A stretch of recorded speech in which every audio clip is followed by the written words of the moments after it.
Dear learner, in this video we are going to see how to settle down the amount which is due to the retiring partner. If the amount paid in cash, अगर partners को amount cash में pay करना है तो retiring partners capital account debited to cash और bank account. In case of amount paid in instalment, अगर instalment में payment करना है तो retiring partners capital account debited to retiring partners loan account. अगर हमें उसके ऊपर इंटरेस्ट भी पे करना है तो interest on loan account debited to retiring partners loan account.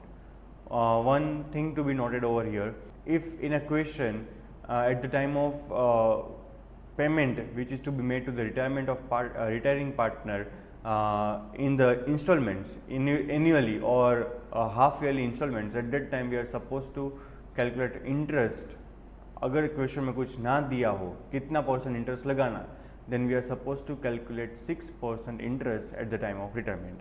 This question can be asked in your MCQs also कि हमें कितना परसेंट इंटरेस्ट चार्ज करना होगा अगर पार्टनरशिप डीड में कुछ ना दिया हो at the time of retirement of a partner, तो आएगा 6%.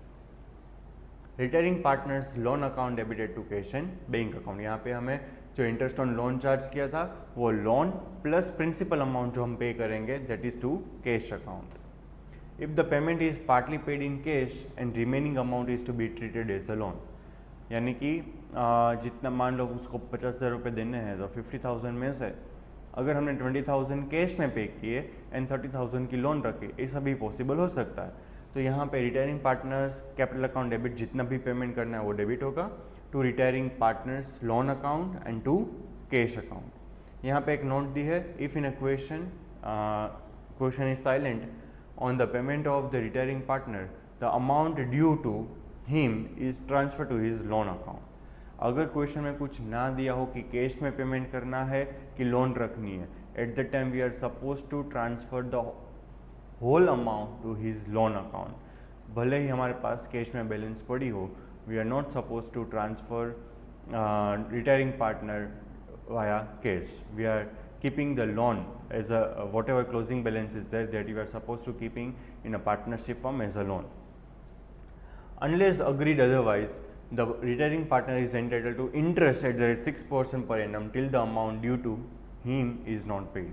जब तक उसकी अमाउंट पे नहीं हो जाती उसको 6% पर एनम के हिसाब से इंटरेस्ट मिलेगा उसकी लोन के ऊपर, अगर लोन रखी गई है बिजनेस में तो.